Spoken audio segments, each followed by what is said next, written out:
Vandag het ons laat opgestaan en 'n liedjie geskryf.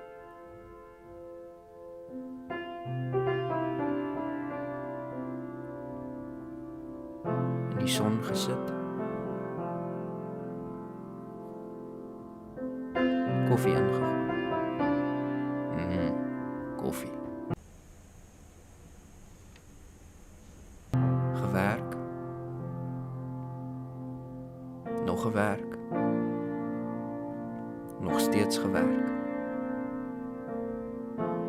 Nog gewerk. Hierdie raak vervelig. Met Kitty en klip gespeel.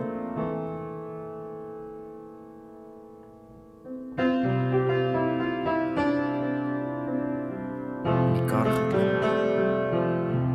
En strand toe gery.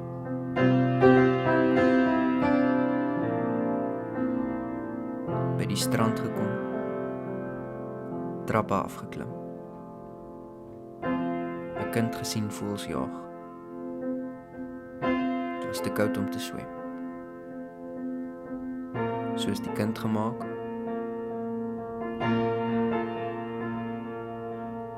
self probeer vlieg. Besluit hardloop is makliker. Besef dat hardloop ook nie maklik is nie.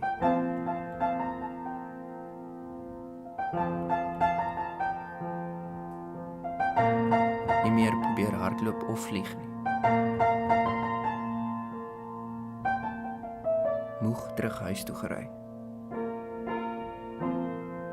Die kamera gevat om foto's te gaan neem.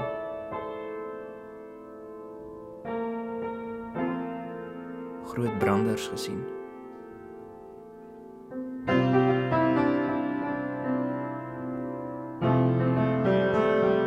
Ander mense gesien. Die oomblik geniet.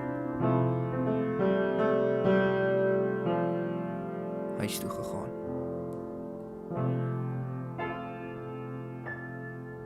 Wat het jy vandag gedoen?